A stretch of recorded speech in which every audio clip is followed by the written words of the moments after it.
মহাপ্রভু যখন নৃত্য করছে মা কেউ মনের আনন্দে গান ধ্বনি কেউ বা উলুধ্বনি ধ্বনি দিচ্ছে কেউ কেউ শঙ্খ ধ্বনি করছে।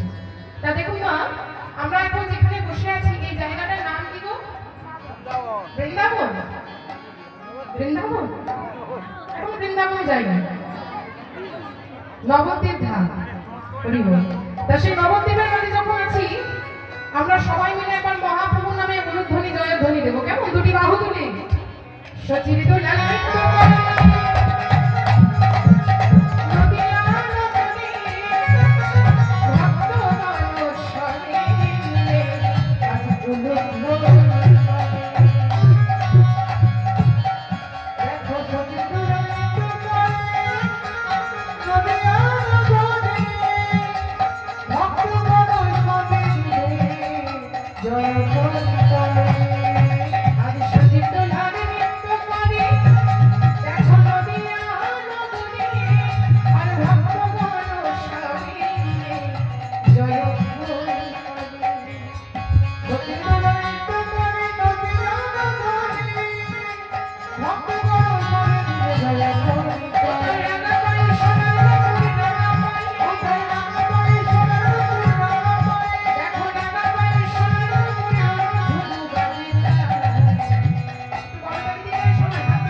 বাসুদেব ঘোষণী কনকে বিনাশ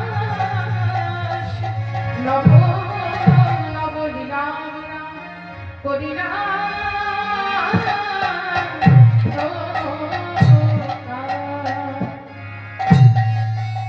বাসুদেব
জয় গৌর রাধে জয় রাধে রাধে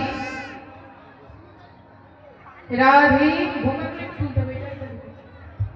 জয় নিতাই জয় গৌর রাধেশ্বর জয় রাধে জয় নিতাই। দেখুন হরে কৃষ্ণ।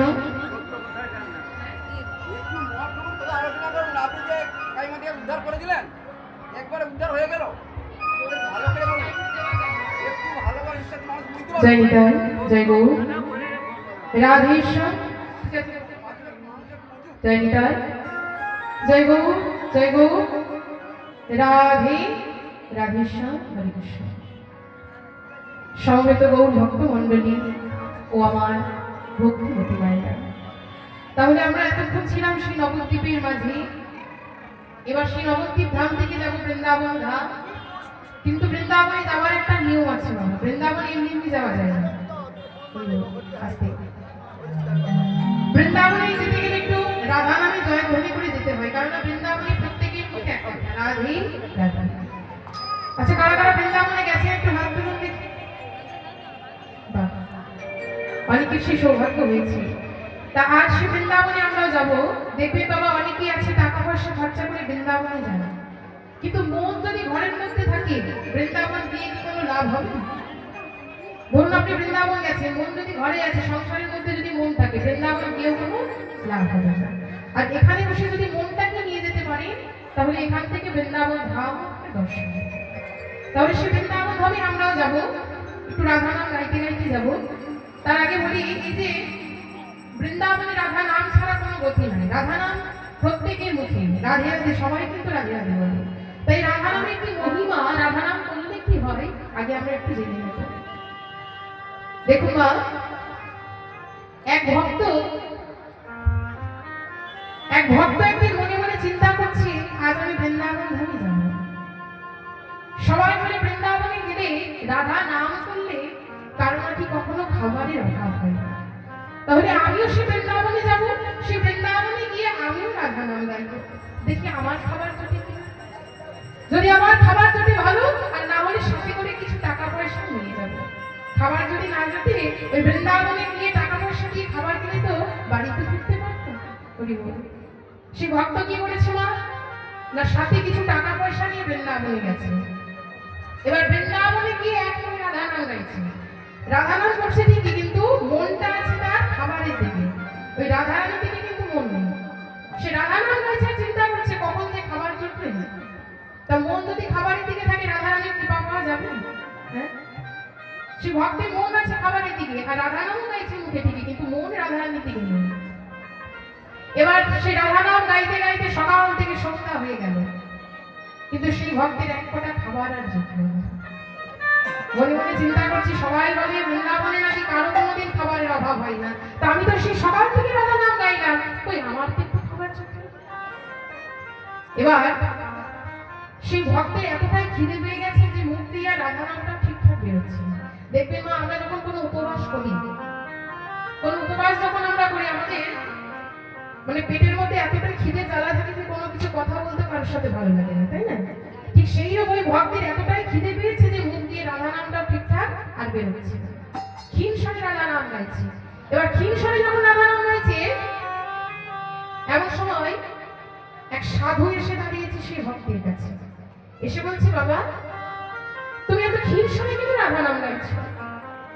সেই ভক্ত বলছে, জানেন বাবা, আমি ওই সকাল থেকে রাধা নাম গাইছি, রাধা নাম করতে করতে সন্ধ্যা হয়ে গেল, তাও এক ফোঁটা খাবার আমার জুটল না। সবার মুখে শুনেছি বৃন্দাবনে কারো নাকি খাবারের অভাব হয় না, তা আমি তো সকাল থেকে সন্ধ্যা পর্যন্ত রাধা নাম গাই না, কই আমার তো এক ফোঁটা খাবার জুটল না। সেই সাধু বলছে, বুঝতে পেরেছি, তুমি আমাদের বৃন্দাবনের সঙ্গে রাধা রানীকে পরীক্ষা করার জন্য এসেছো। সারা জীবন যদি তুমি বৃন্দাবনে থাকো, রাধা রানীর দিকে তোমার যদি মন না থাকে, সারা জীবন বৃন্দাবনে কাটিয়ে দিলেও তোমার এক ফোঁটা খাবার জুটবে না। তাই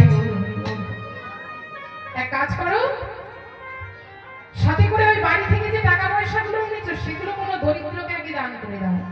কোনো দরিদ্রকে দান করে এক মনে রাধা নাম গাও, দেখবে ঠিক তোমারও খাবার জুটবে। এই বৃন্দাবনে কখনো কারো খাবারের অভাব হয় না, আর তোমার খাবার জুটবে না। তুমিও ভক্তি ভরে এক মনে রাধা নাম এবার সেই সাধু সেখান থেকে চলে গেল। ওই ভক্ত কি করেছে বাবা, ওই সাধুর কথা মতো নির্জনে বসে এক মনে রাধারানীর চরণে মন প্রাণ সঁপে দিয়ে রাধা নাম গাইছে। আমারে সাধের বিনা রাধা নামে স্বপ্নে গাথা,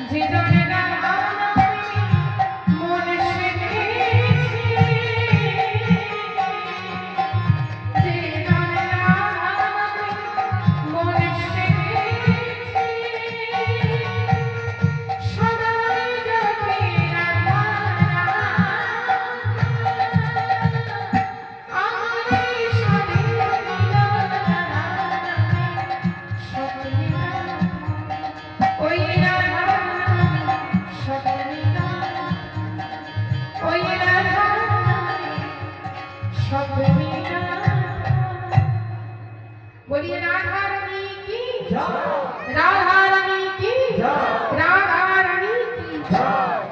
সেই ভক্ত এক মনে রাধা নাম করতে লাগলো। নির্জনে বসে ভক্তি ভরে যখন রাধা নাম গাইছে, সেই রাধা নামের মহিমায় ছোট্ট একটি মেয়ে এসে দাঁড়িয়েছে সেই ভক্তির সম্মুখে।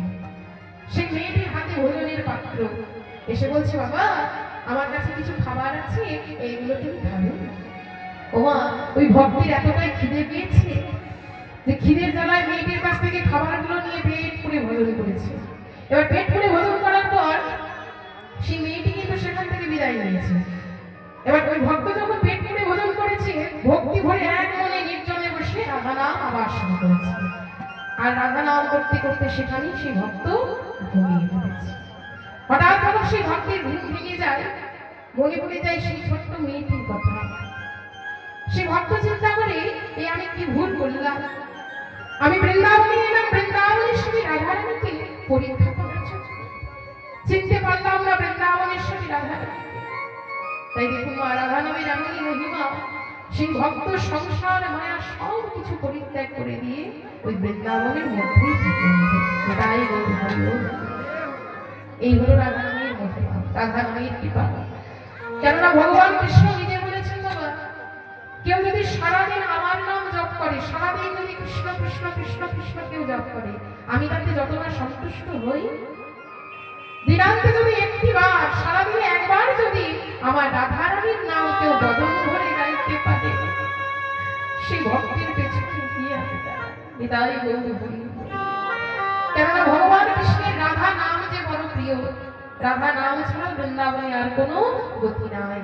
তা আমরা যখন সে বৃন্দাবনে আছি, আমরা সবাই মিলে একটু রাধা নাম গাইবো, কেমন? দুটি বাহু তুলে বলবো, প্রেম সে বলো রাধা রানী কি, বৃন্দাবনে ধাম কি, রাধা রানী কি, ও রাধা রাধা রাধা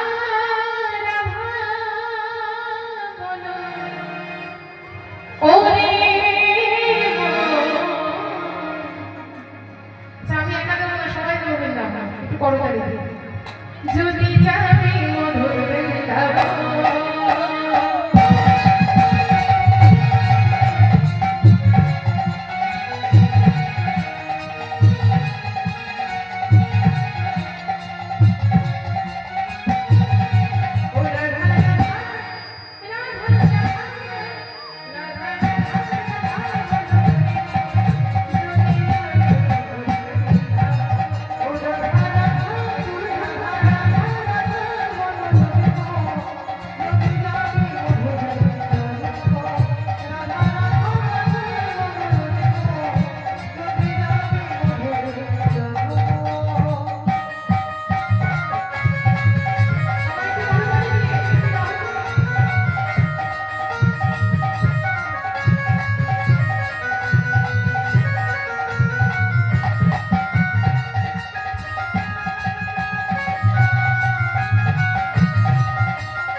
দেখুন আজ এই মহতি হরিবাসনে দাঁড়িয়ে এই যে ভগবানের নাম সংকীর্তন গাইছি বাবা, এখানে কিন্তু স্বয়ং ভগবান এসেছে।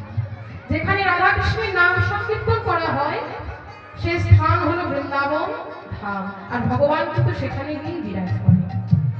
একদিন দেবর্ষী নারদ ভগবানকে জিজ্ঞাসা করছে, বলে প্রভু আপনি থাকেন কোথায়?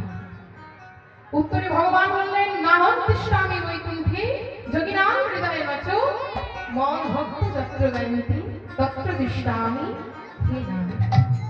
বলে হে নারদ, আমি বৈকুণ্ঠে থাকি না, যোগীদের হৃদয় মাঝেও আমি থাকি না। আমি কোথায় থাকি জানো? যেখানে আমার ভক্ত আমার নাম সংকীর্তন গায়, যেখানে আমার ভক্ত আমার নাম গুণগান গায়, আর সেই ভক্তের হৃদয় মাঝে গিয়ে আমিও বিরাজ। তাই গৌর প্রেমানন্দে। তাহলে দেখুন মাইরা, এই যে এত এত ভক্তের সমাগম এখানে হয়েছে, এত এত ভক্তের চরণ ধরে হরিবাসনে করেছে, এখানেও কিন্তু নববৃন্দাবন হয়েছে, আর এখানে কিন্তু ভগবানের বিরাজ। তা যেখানে রাধাকৃষ্ণের নাম সংকীর্তন হয় সেখানে আমার ভগবানকে বিরাজ করে। তাই চলুন সবাই মিলে আমরা সেই বৃন্দাবনে যখন আছি একটু বলন ভরে করতালি দিয়ে গাইব দুটি বাহু মিলে। বলো বৃন্দাবন মে রাধে রাধে, বৃন্দাবনী রাধে রাধে, ভক্তগণ মে রাধে রাধে, কীর্তন মে রাধে রাধে। আচ্ছা এত এত ভক্ত এসেছে, হাতগুলো কিন্তু সবাই একটু ওঠেনি। আমি আগে বলেছি বৃন্দাবনে একটু রাধা নাম গাইতে হয়, লজ্জা ভয় কোনটাই কিছু করলে হবে না, নিজের কর্মকে কিন্তু নিজেই করতে হবে, তাই না? তাই বৃন্দাবনে যখন এসেছি সবাই মিলে একটু প্রেম সে গাইবো। হাত তুলুন। बोलो वृंदावन में राधे राधे, श्यामकुंड में राधे राधे, भक्तगण में राधे राधे, कीर्तन में राधे राधे, वैकुंठ में राधे राधे, ऐसे बोलो राधे राधे, ऐसे गाओ राधे राधे, ऐसे गाते राधे राधे, वृंदावन में राधे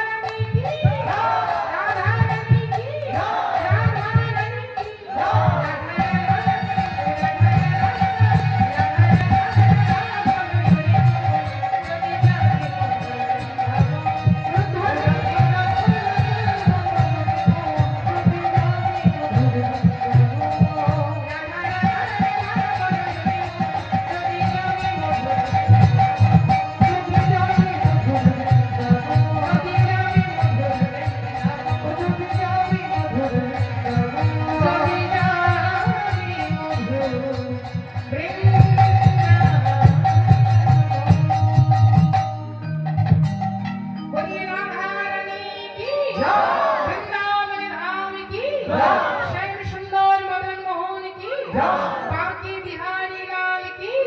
সকল সাধুগুরু বৈষ্ণব কি প্রেমানন্দে নিতাই গৌর হরি। তাই সকল ভক্তের শ্রীচরণে প্রণাম জানিয়ে, সকল ভক্তের আশীর্বাদ মাথায় নিয়ে আজ আমি লীলায় প্রবেশ করব। কিন্তু মায়েরা, লীলায় যাওয়ার একটা কথা বলি, আজকে কথা বলবেন না মায়েরা। লীলায় যাওয়ার আগে একটা কথা বলি, দেখুন এই যে এত দূর থেকে এই মহতি হরিবাসনে এসেছি বাবা আপনাদের মতো ভক্তের চরণ ধরি পাওয়ার জন্য। তাই এখানে দাঁড়িয়ে এখন যদি আমি মনে করি যে আপনাদের মতো ভক্তের আশীর্বাদ ভক্তের কৃপা ছাড়া ভগবানের নাম সংকীর্তন গাইব, সেটা কিন্তু কখনোই সম্ভব হবে না। যতক্ষণ না আপনাদের মতো ভক্তের আশীর্বাদ ভক্তের কৃপা আমার উপর হবে, এই মহতি হরিবাসনে দাঁড়িয়ে ভগবানের নাম সংকীর্তন গাইবার মতো এই অধমের কিন্তু কোনো ক্ষমতা নেই। তাই সকলে আশীর্বাদ করবেন। যদি কোনো ভুল ত্রুটিও হয়ে থাকে বাবা, নিজের সন্তান মনে করে আপনারা ক্ষমা করে নেবেন। তাই গৌর প্রেমানন্দে। কেননা ভক্তই শ্রেষ্ঠ, ভক্তের আশীর্বাদ ছাড়া কোনো কাজ কখনো সম্পূর্ণ হয় না। ভগবান নিজে বলেছেন, আমা হতে আমার ভক্ত বড়। ভগবান কিন্তু ভক্তের কাছে সবসময় ছোট দেয়, তাই ভক্তই শ্রেষ্ঠ। দেখুন বাবা, একদিন কতগুলো ভক্ত বৈষ্ণব স্নানান্নি করছে।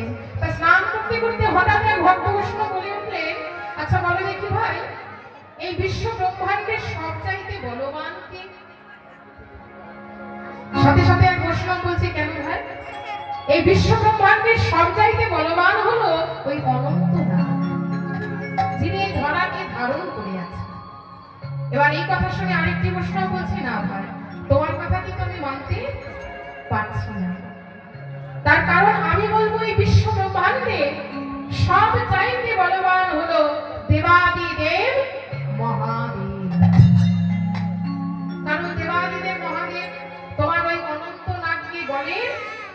মালা করে রেখেছে।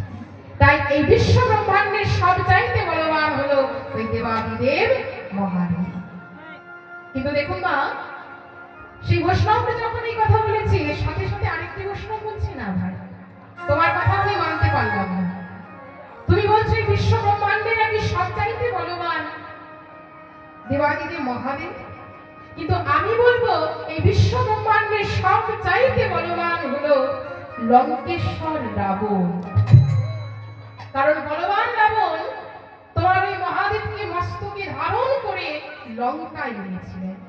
তাই এই বিশ্ব ব্রহ্মাণ্ডের সব চাইতে বলবান হলো লঙ্কেশ্বর রাবণ। কিন্তু মাগো, সেই বৈষ্ণবকে যখন এই কথা বললেন, সাথে সাথে এক বৈষ্ণব বলছে, কি বললে ভাই, তুমি বলছো বিশ্ব ব্রহ্মাণ্ডের সব চাইতে বলবান নাকি তোমার ওই লঙ্কেশ্বর রাবণ? আচ্ছা বেশ, মেনে নিলাম। তাই এই বিশ্ব ব্রহ্মাণ্ডের সব চাইতে বলবান তোমার যদি ওই লঙ্কেশ্বর রাবণ হয়, তাহলে তোমার ওই বলবান রাবণকেও বধ করেছিলেন প্রভু রামচন্দ্র। তোমার ওই বলবান রাবণকে বধ করেছিলেন প্রভু রামচন্দ্র। তাই আমি বলবো এই বিশ্ব ব্রহ্মাণ্ডের সব চাইতে বলবান হলো রঘুপতি রাঘব রাজা রাম পতিত পাবন সীতারাম। তাই রঘুপতি রাঘব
এই যে বারবার আপনাদের করতালি দিয়ে গাইতে বলছি, এটা কিন্তু আপনাদের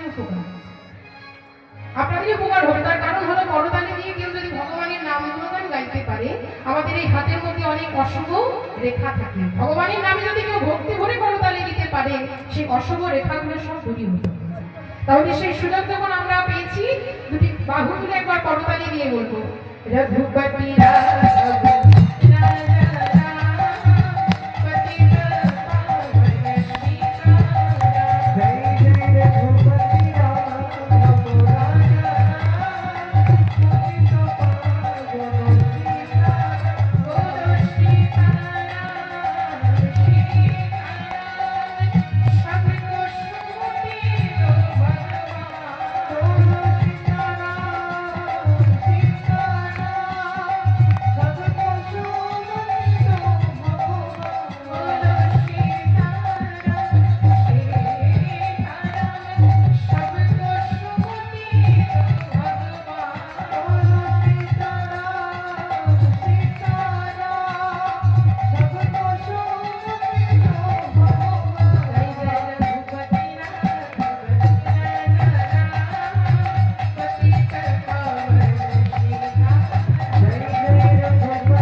প্রভু রামচন্দ্র। কিন্তু মাগো, সকলের মুখে কথা শুনে এক বৃদ্ধ বৈষ্ণব বলে উঠলেন, সে বৃদ্ধ বৈষ্ণব বলছে, না ভাই, তোমাদের প্রত্যেকের কথা শুনেছি, কিন্তু কারো কথা মানতে পারলাম না। তার কারণ হলো, আমি বলবো এই বিশ্ব ব্রহ্মাণ্ডে সব চাইতে বলবান হলো ভক্ত শ্রেষ্ঠ হনুমান। কারণ হনুমান তার বক্ষ চিরে দেখিয়েছিলেন রাম সীতার যুগল মূর্তি। তাই এই বিশ্ব ব্রহ্মাণ্ডের সবচাইতে বলবান হলো ভক্ত শ্রেষ্ঠ হনুমান। হরি বল। তাহলে সারাংশটা কি হলো বাবা? না ভক্তই শ্রেষ্ঠ। ভক্তির কৃপা ছাড়া কোনো কাজ কখনো সম্পূর্ণ হয় না, ভক্তির আশীর্বাদ ছাড়া কোনো কাজ কখনো সম্পূর্ণ হয় না। তাই সকল ভক্তির কাছে আমার একটাই মিনতি, আপনাদের চরণ ধুলি আমার মস্তকে দিন।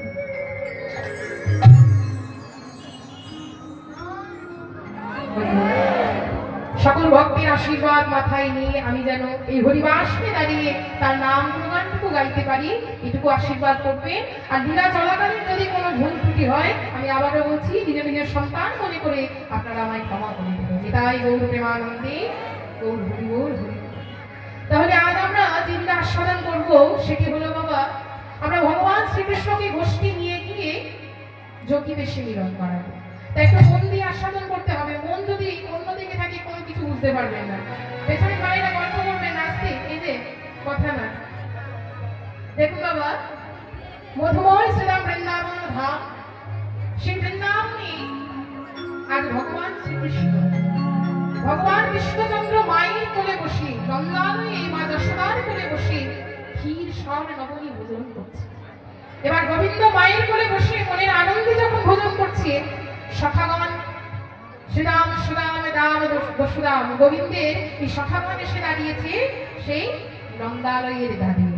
এসে দেখে গোবিন্দ আমার মায়ের কোলে বসে মনের আনন্দে ভোজন করছে। আজ বসিয়া মায়ের কোলে গোপালের জনে খেতে খেতে বলে, আজ বসিয়া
মনের আনন্দে গোপালের ভোজন করাচ্ছে। ঠিক এমন সময় সকল সখাগণ ডাক দিচ্ছে, শ্রীরাম সুরাম রাম বসুরাম বলছে, কানাই, ওরে ও কানাই, একবার চেয়ে দেখ ভাই, কতখানি বেলা হয়ে গেছে, তুই এখনো মায়ের কোলে অমন করে বসে বসে ভোজন করছিস? ওরে একবার চেয়ে দেখ তো ভাই, কতখানি বেলা হয়েছে, চল এবার তো আমাদের গোষ্ঠী যাবার সময় হয়েছে, এবার আমরা গোষ্ঠী যাব, আর অমন করে বসে থাকিস না।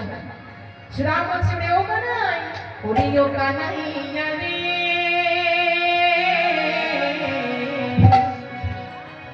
বসতে যাবে কি না রে, বেলা যে যায় বয়ে যায়।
আজ ওই গোষ্ঠী গিয়ে বিনোদ খেলা খেলবো।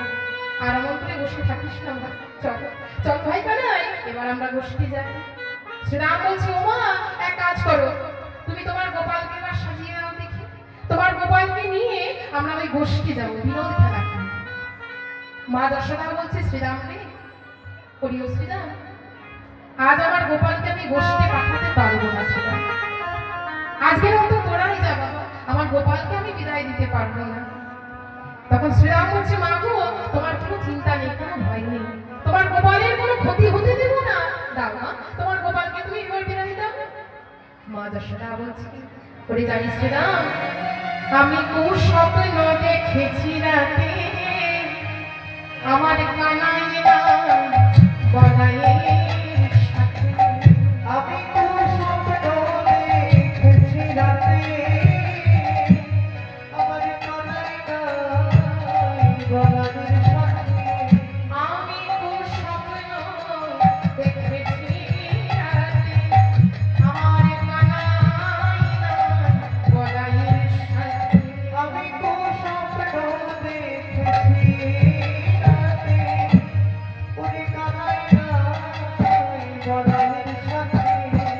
তাই বিদায় দিতে আমার মন নাহি চাইরে,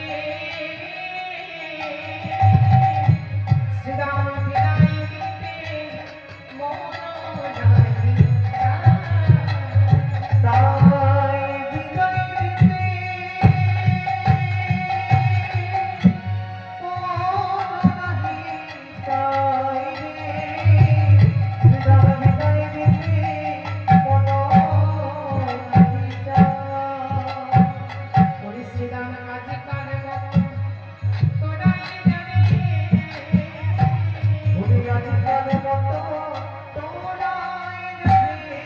মারাশোনা বলছে শ্রীরাম, আমার গোপালকে আমি বিদায় দেবো না, যা বাবা যা, আজকের মতো তোরাই যা, আমার গোপালকে আমি গোষ্ঠী আজ পাঠাতে পারবো না। ওরে শ্রীরাম রে, বলি আজকার মতো তোরাই জানে, শ্রীরাম আজকাল মতো তোরাই জানে।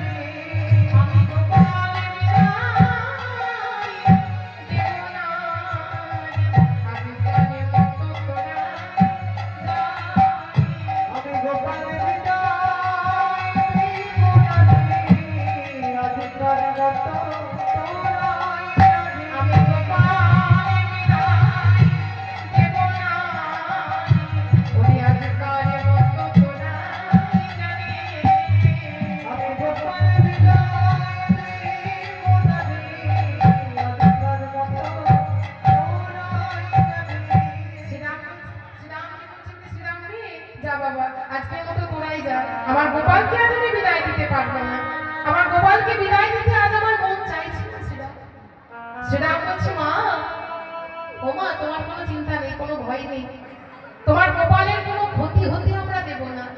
আর তাছাড়া জানো মা, আমরা যখন তোমার গোপালকে নিয়ে গোষ্ঠী যাই, ওই গোষ্ঠী গিয়ে যখন আমরা বিনোদ খেলা খেলি, ওই খেলা দেখার জন্য কত লোক আসে জানো সেখানে। তবে শোনো মা, তোমার গোপালকে সাথে করে যখন আমরা বিনোদ খেলা খেলি, তোমার ওই গোপালের খেলা দেখার জন্য কারা কারা আসে জানো? তবে শোনো, হংসের ওই বড়ে চড়ি, চতুর্মুখে মন্ত্র করি, হংসের উপরে চড়ি, চতুর্মুখে মন্ত্র করি। ওই হংসের ওই বড়ে চড়ি, চতুর্মুখে মন্ত্র করি। হংসের উপরে চড়ি, চতুর্মুখে মন্ত্র করি। আমার সদাই জপই রাম নাম, সদাই জপই রাম নাম, সদাই জপই রাম নাম, সদাই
সর্বদাই রাম নাম জপ করো। ওমা আর শুনবে বলি তোমার গোপালকে, ওই গোপালকে দেখার জন্য, তোমার গোপালের খেলা দেখার জন্য আর কে কি আসে? তবে শোনো মা, একটা লোক আসে ষাঁড়ের পিঠে চেপে। যে লোকটা ষাঁড়ের পিঠে চেপে আসে তার সারা দেহ ছাই ভস্ম মাথা, আর মাথায় মাথায় তার জটা। ওমা তারে কেমন দেখতে জানো? তবে শোনো, যে লোকটা ষাঁড়ের পিঠে চেপে আসে তারে দেখতে ঠিক দাদা বলাইয়ের মতো, ঠিক দাদা বলাইয়ের মতো, ঠিক দাদা বলাইয়ের মতো, ঠিক দাদা বলাইয়ের মতো, ঠিক দাদা না থাকিত, ঠিক দাদা বলাইয়ের মতো, ঠিক দাদা না থাকিত, ঠিক দাদা বলাইয়ের মতো, যদি শিরে জানা না থাকিত, ঠিক দাদা বলাইয়ের মতো, শিরে জানা না থাকিত, ঠিক দাদা বলাইয়ের মতো। শোনো শোনো মা, যদি শিরে জটা না থাকতো না তাহলে দেখতে আমার একেবারে ওই দাদা বলরামের মতো। ওমা আর শুনবে, ওই যে ওই লোকটা ষাঁড়ের পিঠে চেপে আসে, যার দেহ সারা ছাই ভস্ম মাখা, সেই লোকটা কিন্তু একা আসে না, সেই লোকটা আবার সাথে করে একটা নারীকেও নিয়ে আসে। তোমার ওই গোপালের খেলা দেখতে বলে সাথে করে একটা নারীকেও নিয়ে আসে। তোমার তারে কেমন দেখতে জানো? ওই যে ষাঁড়ের পিঠে চেপে যে লোকটা আসে সাথে করে আবার একটা নারীকেও নিয়ে আসে। সেই নারীর আবার এত রূপ যে সারা বন ভূমি আলোয় আলোকিত হয়ে যায়, তার রূপের এমন ছাটা সারা বন ভূমি আলোয় আলোকিত হয়ে যায়। আর তোমার গোপালকে একেবারে ওই কোলের মধ্যে বসিয়ে নিজের হাতে ক্ষীর স্বর্ণমণি ভোজন করায়। ওমা তারে কেমন দেখতে শোনো, ঠিক যেন মা তোমার মন, ঠিক যেন মা তোমার মন, ঠিক যেন মা তোমার মন, ঠিক যেন মা তোমার মন, যদি দর্শন বুঝে না হয় তো ঠিক যেন মা তোমার মন, যদি তাহাই বুঝানো হয় তো ঠিক যেন মা তোমার মন, যদি দর্শন বুঝে না হয় তো ঠিক যেন মা তোমার মন, যদি দর্শন বুঝানো হয় তো ঠিক যেন মা তোমার মন, যদি দর্শক বোঝা না হয় তো ঠিক যেন মা তোমার মতো। ওই যে যে লোকটা ষাঁড়ের পিঠে চেপে আসে, যে নারীকে সাথে করে নিয়ে আসে, তার যদি 10টা হাত না থাকতো মা তাহলে একেবারে তোমার মতোই হতো। তোমার গোপালকে কোলের মধ্যে বসিয়ে ঠিক তোমার মতোই ক্ষীর স্বর্ণমণি তার বদনে দেয়। ওমা তারে দেখতে একেবারে ঠিক তোমার মতোই হতো। এবার তোমার গোপালকে বিদায় দেবে না মা? মা যশোদা বলছে, শ্রীরাম রে, আজ যে গোপালকে গোষ্ঠে পাঠাতে আমার মন চাইছে না বাবা। ওরে শ্রীরাম, আজ আমি কুস্বপ্ন দেখেছি আমার কানাই বলাইয়ের সাথে, তাই আমার বিদায় দিতেও যে মন চাইছে না বাবা। আর তাছাড়া গোপাল যে আমার বড় সাধনার ঘর, কত সাধনা করে কত মিনতি করে তবে আমার গোপালকে আমি কোলে পেয়েছি। শ্রীরাম বলছে, বলো মা, তুমি তোমার গোপালকে পাওয়ার জন্য কত কষ্ট করেছিলে? মা যশোদা বলছে, শুনবি শ্রীরাম? তবে শোন, আমি 7 জন্ম ওই সাগরেতে ভেবেছিলাম গা। আমি সাথী জন্ম সাগরেতে ভেবেছিলাম না। আমি 7 জন্ম ওই সাগরেতে ভেবেছিলাম গা। আমি সাথী জন্ম সাগরেতে ভেবেছিলাম না। বলি তবে তো হয়েছি আমি, আমার গোপাল ধনের মা। পুরি তবে তো হয়েছে আমি গোপাল ধনের মা। ওরে শ্রীরাম, তবে তো হয়েছি আমি, আমার গোপাল ধনের মা। শ্রীরামে তবে তো হয়েছে আমি গোপাল ধনের মা। আমি কাটিয়া এই দেহের মানুষ করেছিলাম না। আমি কাটিয়া দেহের মাংস করেছিলাম না। ওরে এই দেহের মাংস করেছিলাম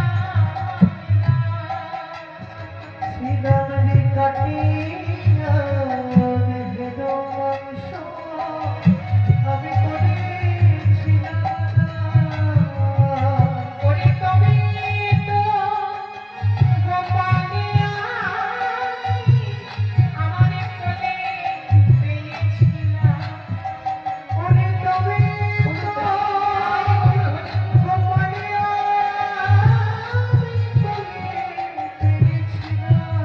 ওরে শ্রীরাম তবে তো গোপালিয়া কোলে পেয়েছিলাম শ্রীরামজি তবে তো গোপালিয়া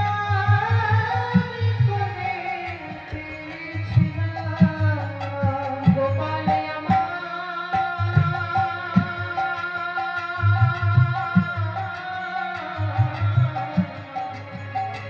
বড় সাধনা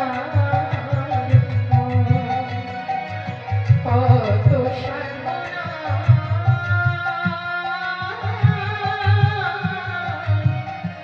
তালে আমি কোলে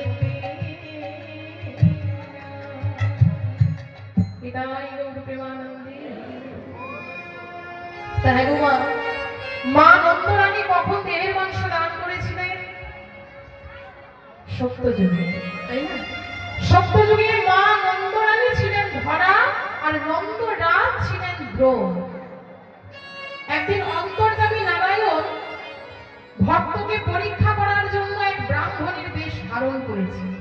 সেই ব্রাহ্মণের বেশ ধারণ করে এসে দাঁড়িয়েছে ধরা মায়ের কুটিরে। এসে বলছে, মা গো, আজ আমি 3 দিন উপবাস, তুমি আমায় কিছু সেবা দিতে পারবে না?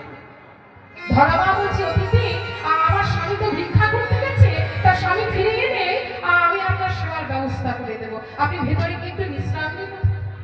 ধরা মা কি করেছে দেখুন, সেই অতিথিকে ভেতরে বসিয়ে, কুটিরের ভেতর বসিয়ে স্বামীর জন্য অপেক্ষা করছে। এমন সময় ধরা মা দেখতে পেয়েছে দূরে তার স্বামী আসছে। এদিকে অন্তর্যামী ভগবান কি করেছে, ভক্তি ভগবান দ্রোণের ভিক্ষার ঝুলি থেকে কন্ডল হরণ করে নিয়েছে। যেই না দ্রোণ ভিক্ষার ঝুলি হাতে করে নিয়ে ধরা মায়ের কাছে গিয়ে দাঁড়িয়েছে। ধরা মা বলছে, স্বামী, ও স্বামী, তুমি তাড়াতাড়ি করে কন্ডল দাও। জানো স্বামী, আজ আমাদের কুটিরে এক অতিথি বসে আছে। স্বামী, আজ আমরা ভক্তি ভরে সেই অতিথির সেবা করা। তুমি আমায় কন্ডল দাও স্বামী। দ্রোণ ভিক্ষার ঝুলিতে যখন হাত দিতে যাবে, দেখে এক দানাও ভিক্ষা নেই। বলে, তাই তো, আজ তোমায় কেউ আর ভিক্ষা দেবে না, তাহলে কি অতিথির সেবা আমরা করাতে পারবো না? ধরা মা কি করেছে, স্বামীকে কুটিরের মধ্যে বসিয়ে ওমা নিজেই বেরিয়ে পড়লেন ভিক্ষা করতে। কিন্তু কোনো দাঁড়িয়েও এক দানা মা আমার ভিক্ষা জানতে। ধরা মা চিন্তা করছে, অতিথির সেবা যখন আমি করাতে পারলাম না, তখন এই প্রাণ আমি আর রাখবো না। তাই মা আমার চলেছি প্রাণ বিসর্জন। এদিকে ভক্তের ভগবান যখন জানতে পারলেন, তিনি তো অন্তর্যামী, ভক্তের অন্তরের কথা কিন্তু ভগবান সবসময় বুঝতে পারেন। তাই ধরা মায়ের অন্তরের কথা যখন জানতে পারলেন, ভগবান আর থাকতে পারলেন না, এক ফলওয়ালার রূপ ধারণ করলেন।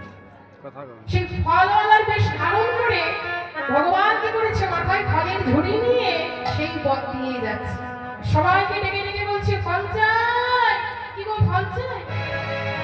তোমরা কেউ ফল নেবে গো, ও গো নগরবাসী, তাই বলো, তোমরা কেউ ফল নেবে গো, ও নগরবাসী।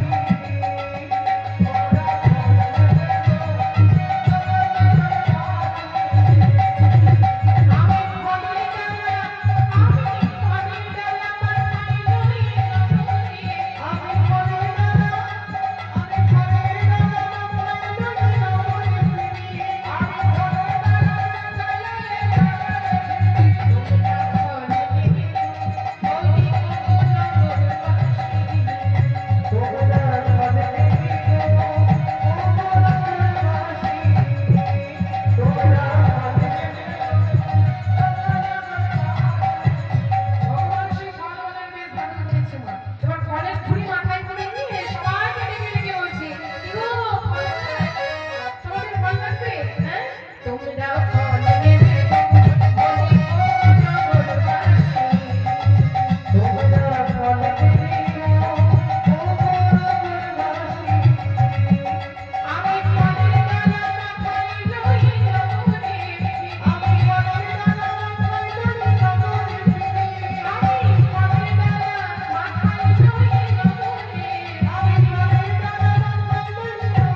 তোমরা ভালো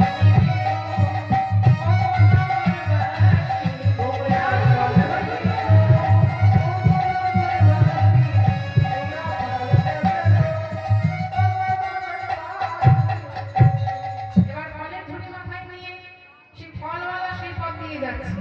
হঠাৎ ধরামা সেই ফলওয়ালাকে দেখতে পেয়েছে। এবার তাড়াতাড়ি করে সে ফলওয়ালাকে ডাকছে, ও ফলওয়ালা, এই যে এদিকে সেদিকে, বলি আমি তোমার কাছে ফল নেব, তুমি আমায় ফল দেবে তো? ফলওয়ালা বলছে, ফল দেওয়ার জন্যই তো আমি এসেছি, তুমি আমাকে করি দাও, আমি তোমায় ফল দিচ্ছি। ধরামা বলছে, কিন্তু ফলওয়ালা আমার কাছে তো কোনো করি নেই। শোনো বাবু, ধারে কিন্তু আমি ফল দিতে পারবো না। তোমার কাছে যদি করি নাও থাকে, তুমি বরং আমার কাছে কিছু বাধা রেখে দাও, আর আমি তোমায় দুটি ফল দিতে পারবো, কিন্তু এই বিনা পয়সায় আমি তোমায় ফল দিতে পারবো না। ধরামা বলছে, কিন্তু ফলওয়ালা, তোমার কাছে বাধা বেঁধে রাখার মতো আমার কাছে তো কোনো কিছু নেই, আমি তোমার কাছে কি বাধা রাখবো? তখন সেই ফলওয়ালা বলছে, মা, আমি তোমার কাছে যা চাইবো তুমি আমাকে তাই দেবে বলো। ধরামা বলছে, বেশ, বলো ফলওয়ালা, তুমি কি চাও? সেই ফলওয়ালা বলছে, মা, তুমি যদি তোমার রূপ যৌবন আমার কাছে বাধা রাখতে পারো, তাহলে আমি তোমায় দুটি ফল দিতে পারি। ধরামা চিন্তা করছে, আমার এই রূপ যৌবন যদি অতিথি সেবায় লাগে, তাহলে আমি তাই দিতে পারছি। এই বলে মা আমার কি করেছে, তার বাম স্তন কেটে সেই ফলওয়ালার কাছে দিয়ে ওই ফলওয়ালার কাছ থেকে দুটি ফল নিয়ে চলেছে অতিথির সেবা করাবে বলে।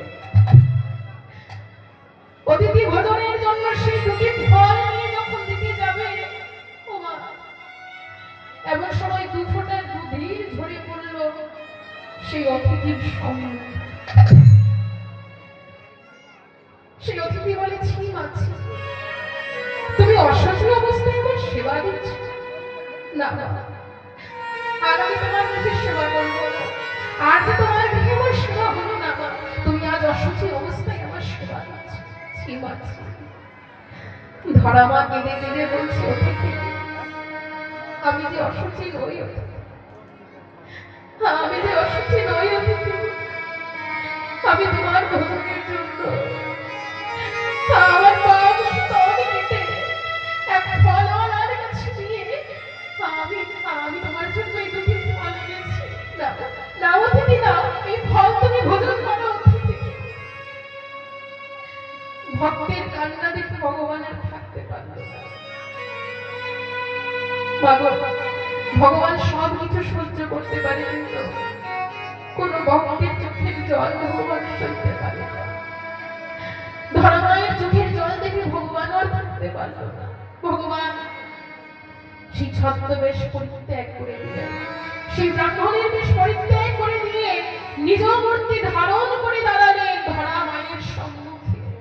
বলে, মা, মা, অতিথি সেবায় তোমার এত গৌরব, অতিথি ভোজনের জন্য তুমি এত কষ্ট সহ্য করছো, বেশ মা, বেশ, তবে বলো তুমি আমার কাছে কি বর চাও? তুমি আমার কাছে যা চাইবে আমি তোমায় তাই দেবো মা, আমি তোমার কথা দিলাম মা। ধরামা ভগবানের চরণ দুটি জড়িয়ে ধরে বলছে, প্রভু, প্রভু, আমি যেন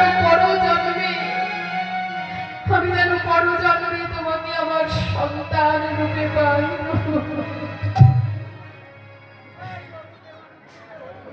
ভগবান বলছে, বেশ মা, বেশ মা, বেশ, আমি তোমায় কথা দিলাম, পর জন্মে আমি তোমার সন্তান হয়ে আসবো। আমি তোমায় কথা দিলাম, তোমার যুগল স্তনে বাধা দেব।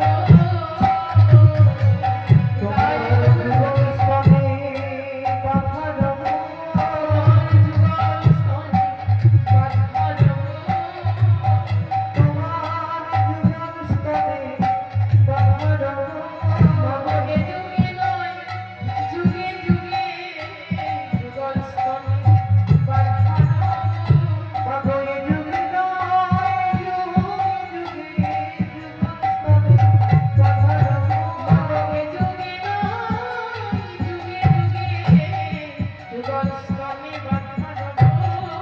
বাবরে যুগে নয় যুগে যুগে যুগস্তরে বাধা দেব। ভগবান সব কিছু সইতে পারে, কিন্তু দুটো জিনিস কখনোই ভগবান পছন্দ করে না। এক হলো মা ভক্তির চোখের জল, আরেক হলো অহংকার। কেউ যদি মনের মধ্যে অহংকার নিয়ে ভগবানকে ডাকে, ভগবানকে সেই ভক্তের কাছে কোনোদিন যাবে না। আপনি যতই ভগবানের জন্য রাজভোগ নিয়ে গিয়ে তার চরণে পড়ে থাকেন না কেন, যদি মনের মধ্যে ভক্তি আপনার না থাকে, ভগবান কিন্তু সেই রাজভোগ কোনোদিন সেবা করবে না। কেননা ভগবান ভক্তি ছাড়া কারোর কাছে যায় না। যে ভক্তি দিয়ে তাকে ডাকতে পারবে, ভক্তি যার ভগবানও তার। হরি বল। তাহলে ভগবানকে পেতে গেলে টাকা পয়সা লাগবে না, ঘর বাড়ি কোনো কিছু সম্পত্তি দিয়ে কখনো ভগবানকে পাওয়া যায় না। ভগবানকে পাওয়ার একমাত্র উপায় হলো কেউ যদি নিজেকে তার চরণে আত্মসমর্পণ করে দিয়ে তার চরণ ধরে যদি কেউ থাকতে পারে, ভক্তি চিত্ত মনে অশ্রু সিক্ত নয়নে যদি তার চরণ সেবা করতে পারে, ভগবান সেই ভক্তের বোঝাও যে মাথা পেতে নেয়। তাই বলতে আনন্দে। তাহলে ভগবান বললেন, যে করে আমার আশ আগে করি তার সর্বনাশ। তবু যদি না ছাড়ে আশ, আমি হই তার। দেখবেন বাবা, যারা প্রকৃত ভক্ত হয় তাদের জীবনে কিন্তু বেশি দুঃখ, ঠিক না? যারা ভগবানের প্রকৃত ভক্ত তাদের জীবনে কিন্তু বেশি কষ্ট। তার কারণও আছে। ভগবান কিন্তু সেই ভক্তের বেশি পরীক্ষা নেয়, কারণ ভগবান নিজে বললেন, যে করে আমার আশ আগে করি তার সর্বনাশ। যে ভক্ত নিজেকে ভগবানের চরণে সঁপে দেবে, যে ভক্ত ভগবানের চরণ ছাড়া আর কিছু চাইবে না, সেই ভক্তের ভগবান আগে সর্বনাশ করবে। সেই ভক্তকে ভগবান বেশি দুঃখ, বেশি কষ্ট, যন্ত্রণা দেবে। কিন্তু সেই দুঃখ, কষ্ট, যন্ত্রণা সহ্য করার পরও যদি সেই ভক্ত তার চরণ না ছাড়ে, ভগবানও সেই ভক্তের দাসের দাস। বিদায় হরি হরি। তাহলে ভগবানকে যে অন্তর থেকে কোনো ভক্ত ডাকলে তার সাদা যে ভগবান দেয়, তারই একটা ছোট্ট প্রমাণ আপনাদের দিই। দেখুন না, এক ব্রাহ্মণ একদিন বাজারে গেছে।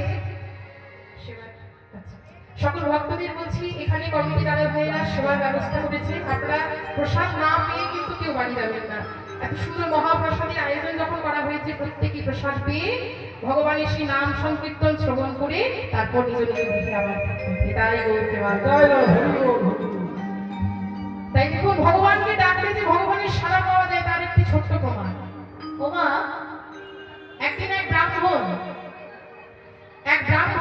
বাজারে গেছে। এবার বাজারে যখন গেছে, সে বাজারে গিয়ে মাছের বাজারে সে ব্রাহ্মণ প্রবেশ করেছে। সেই মাছের বাজারে গিয়ে দেখে এক মেছেনি বাটখানা রূপে ব্যবহার করছে শালগ্রাম শিলা। এবার ব্রাহ্মণ যখন সেই মাছের ঝুড়িতে শালগ্রাম শিলা দেখেছে, ব্রাহ্মণ চমকে উঠেছে। এই তো শালগ্রাম শিলা। ও এটা ব্রাহ্মণের ধর্ম তো আমার ভগবানের সেবা করা, তাই না? এবার মাছের ঝুড়ির মধ্যে যদি শালগ্রাম শিলা দেখে, ব্রাহ্মণও চমকে উঠবে। তা সেই শালগ্রাম শিলা দেখে ব্রাহ্মণ বলছে, মেছেনি এক কাজ করো, তুমি ওই পাথরটি আমায় দাও, বিনিময়ে আমি তোমাকে কিছু অর্থ দিচ্ছি। মেছেনি বলছে, শোনো ঠাকুর, তুমি বরং কিছু মাছ নিয়ে যাও, আমি তোমায় বিনামূল্যে দেব, কিন্তু এই পাথরটা আমি তোমায় দেব না। এই পাথরটা আমি তোমায় দিতে পারবো না ঠাকুর। এই পাথরটার কত গুণ জানো? কেউ যদি 500 গ্রাম মাছ চায়, আমি এই পাথরটাই চাপিয়ে দিই। আবার কেউ যদি 200 গ্রাম মাছ চায়, আমি এই পাথরটাই চাপিয়ে দিই। যত পরে আমি মাছ আনি না কেন, আমার মাছ কিন্তু আগেই বিক্রি হবে। তাই শোনো ঠাকুর, এই পাথর আমি তোমায় দিতে পারবো না। তুমি বরং কিছু মাছ নিয়ে যাও, আমি বিনামূল্যে দিয়ে দেবো, কিন্তু পাথর আমি তোমায় দেবো না। ব্রাহ্মণ বলছি, বেশ বেছে, আমি তোমাকে 1000 টাকা দেব, তাও তুমি পাথরটি আমায় দেবে না। এবার এতগুলো টাকার কথা যখন বলেছে, ওই মেছেনিরও কিন্তু লোভ হয়েছে। সেই মেছেনি মনে মনে চিন্তা করছি, একসাথে এতগুলো টাকা, হ্যাঁ? তাছাড়া একে তো আমি অনেকদিন ব্যবহার করলাম, এই পাথরটার মায়া এবার ছেড়ে দেওয়া। বলে, বেশ ঠাকুর, এক কাজ করো, তুমি একটু বাজারটা ঘুরে এসো, আমি বিক্রি করে এনে। এবার ব্রাহ্মণ কি করেছে, বাজার থেকে কিনে এনেছে সুন্দর একটি সিংহাসন। ওমা, সেই সিংহাসন হাতে করে এসে একেবারে মেছিনির সম্মুখে নিয়ে দাঁড়িয়েছে। এসে বলছে, কই মেছিনি, ও মেছিনি, তোমার মাছ বিক্রি করা হয়েছে? বলে, হ্যাঁ ঠাকুর, হয়ে গেছে। আচ্ছা বেশ, শোনো, আমার কাছে কিন্তু অতগুলো টাকা নেই, তুমি আমার সাথে আমার বাড়ি চলো, আমি তোমায় টাকা দেবো। ব্রাহ্মণ কি করেছে, সেই মেছিনিকে সাথে করে নিয়ে এলো নিজ গৃহে। এসে ডাক দিচ্ছে ব্রাহ্মণীকে, ব্রাহ্মণী, ও ব্রাহ্মণী, তুমি এক কাজ করো, তুমি একে 1000 টাকা একটু দিয়ে দাও দেখি না। ব্রাহ্মণ এতগুলো টাকার কথা যখন বলেছে, ওই ব্রাহ্মণী ভেতর থেকে চিন্তা করছে, ব্রাহ্মণ বাজার থেকে এমন কি কিনে আনলো যার জন্য এতগুলো টাকার প্রয়োজন হয়েছে। মেছিনি বাইরে, মেছিনির কাছে এসে যখন দাঁড়িয়েছে, ব্রাহ্মণী অবাক হয়ে গেলেন, দেখি এ তো শালগ্রাম শিশু। তাই ব্রাহ্মণী সেই মেছিনির হাতে 1000 টাকা তুলে দিয়ে এবার ব্রাহ্মণ সেই পাথরটিকে নিয়ে ভালো করে পরিষ্কার করেছে। ওমা, সেই পাথরটি ভালো করে পরিষ্কার করে গঙ্গার জলে স্নান করিয়ে একেবারে সিংহাসনের মধ্যে প্রতিষ্ঠা করলেন। বিদায় গৌর হরি গৌর। হঠাৎ রাত্রি হতে সেই ব্রাহ্মণকে স্বপ্ন দিল, ব্রাহ্মণ,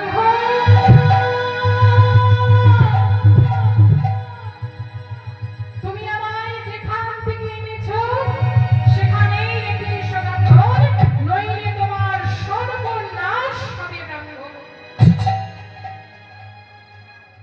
যেই না ব্রাহ্মণ এই স্বপ্নাদেশ পেয়েছে, চমকে উঠলেন। ব্রাহ্মণ আচার্যকে বললেন ভগবানের চরণ তলে, বলে, প্রভু কৃপা করো, প্রভু আমি যখন তোমায় পেয়েছি, তোমার চরণ ছাড়া আমায় করে দিও না প্রভু। আমার সব কিছু শেষ হয়ে যাক, তাতে আমার কোনো দুঃখ নেই, তাতে আমার কোনো কষ্ট নেই, কিন্তু প্রভু আমি তোমার চরণ ছাড়তে পারবো না প্রভু।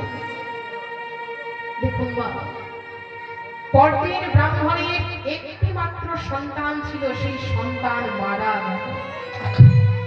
বলে, ব্রাহ্মণ আমি কিন্তু তোমায় এখনো বলছি, আমি তোমায় এখনো বলছি, তুমি আমায় ওই মেছেনির মাছের ডালাতেই রেখে এসো, নইলে তোমার আরো সর্বনাশ হবে। ব্রাহ্মণ কাঁদছে আর বলছে, প্রভু আমার যত সর্বনাশ হবে, আমার সব কিছু শেষ হয়ে যাক প্রভু, তাতে আমার কোনো দুঃখ নেই, তাতে যে আমার কোনো কষ্ট নেই প্রভু, কিন্তু তোমার চরণ যখন আমি পেয়েছি প্রভু, তোমার চরণ যখন পেয়েছি, তোমার চরণ ছাড়া আমায় করো না। পরদিন ব্রাহ্মণের স্ত্রীও মারা গেল। আপন বলতে কিন্তু ব্রাহ্মণের আর কেউ থাকলো না। ব্রাহ্মণ আজ নারায়ণের সেবা দিয়ে, নারায়ণের চরণে প্রণাম জানিয়ে ভিক্ষাকে বের হল। ব্রাহ্মণ পথ চলছে আর ভগবানকে কেঁদে কেঁদে বলছে, প্রভু তুমি আমার যত দুঃখ দেবে দাও, তুমি আমায় যত কষ্ট দেবে দাও, যত যন্ত্রণা দেবে দাও প্রভু, সেই দুঃখ, সেই কষ্ট, সেই যন্ত্রণা সহ্য করার মতো শক্তিটুকু শুধু দুঃখ যদি দাহে প্রভু সহিতে শক্তি দাও। বিদায়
তুমি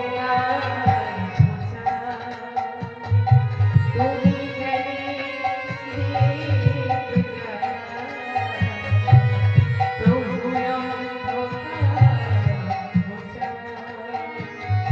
তুমি জ্ঞানী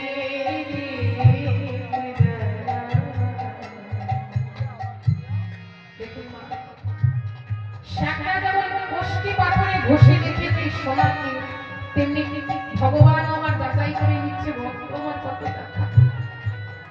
ভগবান আজ ভক্তের পরীক্ষা করছে। ব্রাহ্মণ যখন ভিক্ষা করে গৃহের মধ্যে ফিরবে, দেখে তার ঘর বাড়ি সব কিছু পুড়ে ছাই হয়ে গেছে, কিন্তু মাগো ওই শালগ্রাম সেটা যেমন ছিল ঠিক তেমনই আছে। ব্রাহ্মণ ভগবানকে বলছে, প্রভু তুমি কত কৃপাময়, তুমি কত দয়াময়। প্রভু এই বাড়িটি ছিল আমার মায়া, আর প্রভু সে মায়াকেও তুমি আজ নিজের হাতে হরণ করে নিলে। তাই ধরি আকাশ বাতাস জলে স্থলে আছো তুমি, অন্তরে আছো অভিয়ন্তর জানি।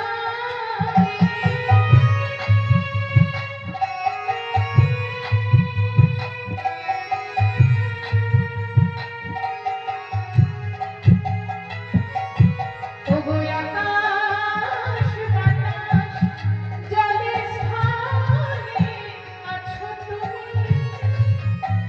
অন্তরে আছো অভিয়ন্তর জানি। তোমার পদ তলে এই মাথা নত করে প্রভু তোমার পদ তলে আমার মাথা নত করে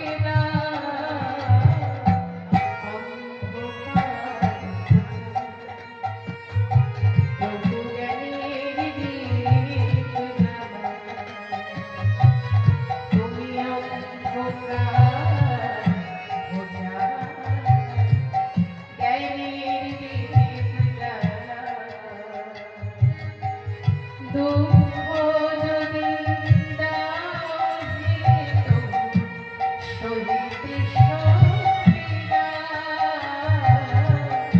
অন্ধকার বোঝা তুমি জ্ঞানীর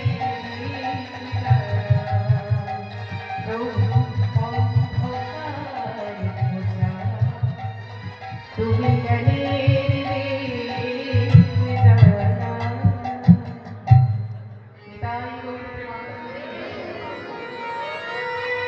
ব্রাহ্মণ সব কিছু হারিয়ে ফেলে একটি বৃক্ষের তলায় এসে বসেছে।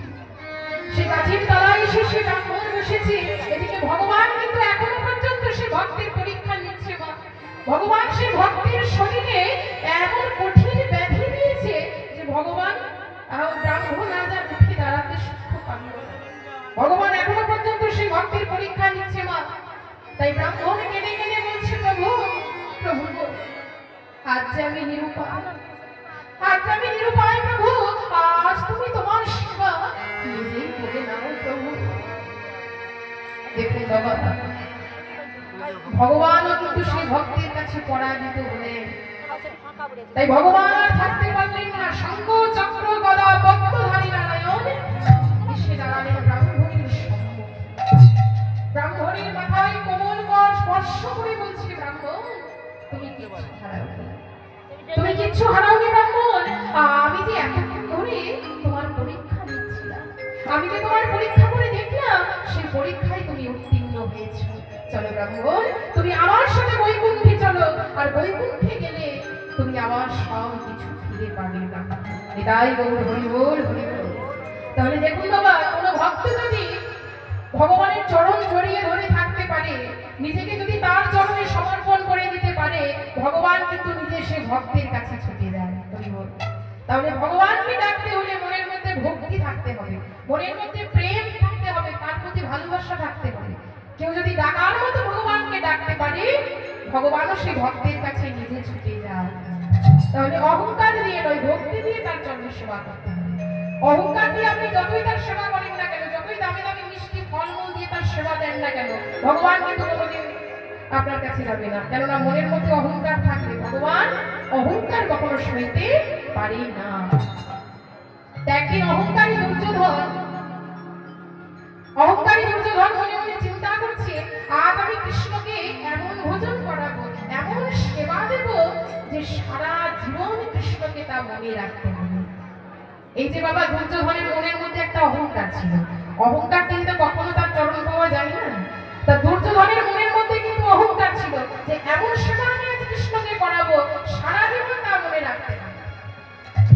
এবার যথারীতি দুর্যোধন কি করেছে, সেই অহংকার দিয়ে অহংকারের নৈবেদ্য সাজিয়েছে ভগবানকে সেবা করার জন্য। সেই অহংকারের নৈবেদ্য সাজিয়ে রেখেছে, ফলমূল মিষ্টি দিয়ে গোবিন্দের সেবার জন্য তার নৈবেদ্য সাজিয়ে রেখেছে। এবার মাগো, এই ভগবান তো অন্তর্যামী, ভগবান কিন্তু ভক্তের অন্তরের কথা জানতে পারে।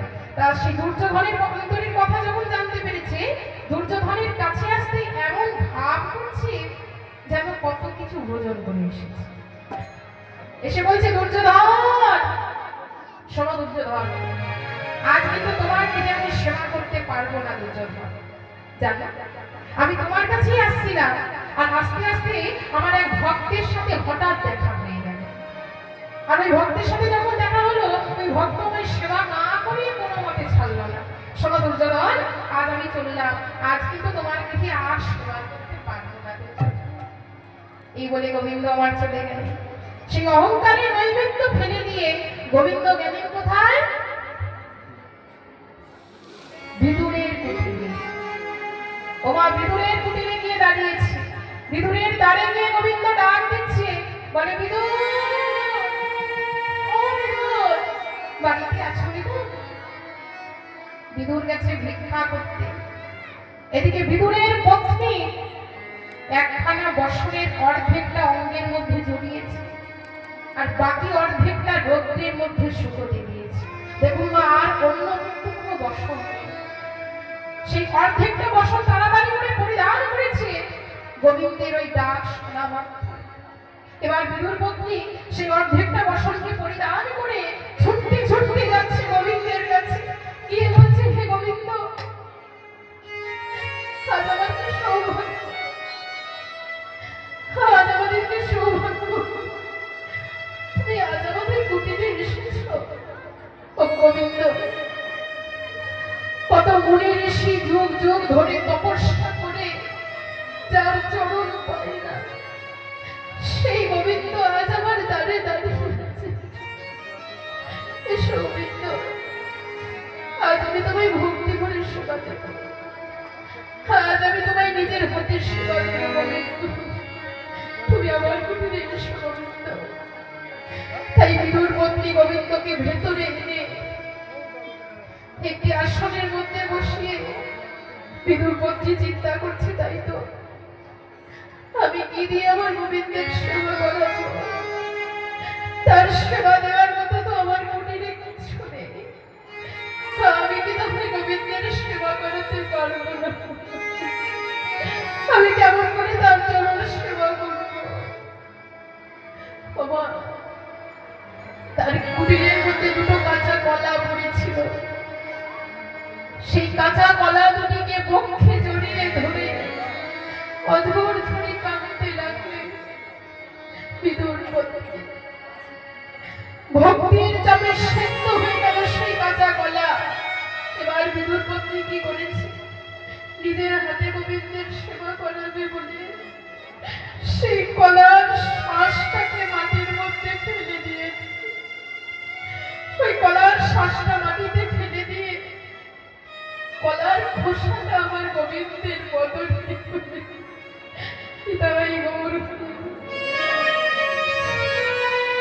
একটা একটা করে কলা ছাড়াচ্ছে, শ্বাসটাকে মাটিতে ফেলে দিচ্ছে, খোসাটা গোবিন্দের বদলে বলে, দাও দাও গোবিন্দ, তুমি সেবা করো গোবিন্দ। কত অনুরাগ, কত প্রেম, কত ভক্তি দিয়ে তার সেবা দিচ্ছে। আর গোবিন্দ ভগবান সেই কলার খোসা ভক্তি ভরে সেবা করছে। এবার বিদুর পত্নী যখন সেই কলার খোসা গোবিন্দের বদলে তুলে দিচ্ছে, ঠিক এমন সময় দাঁড়িয়ে এসে বিদুর ডাক, এ তুমি কি করছো? আমার গোবিন্দের বদলে তুমি কলার খোসা তুলে দিচ্ছ, তুমি কি করছো?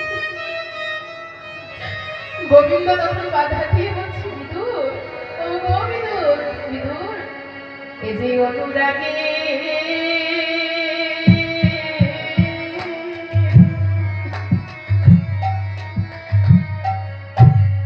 অনুরাগের সেবা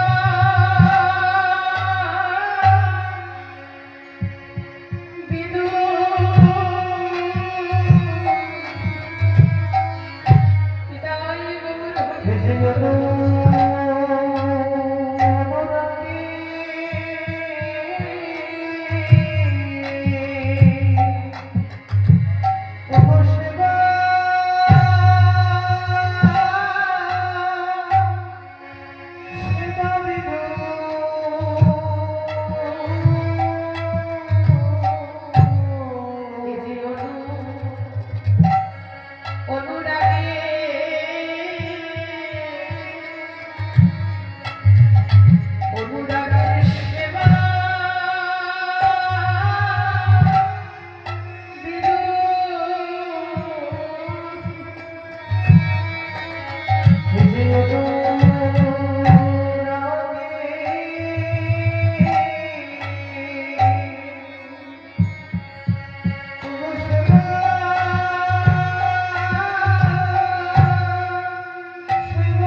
দেখুন মা, গোবিন্দ আমার দিনহীন কাঙালের ঠাকুর।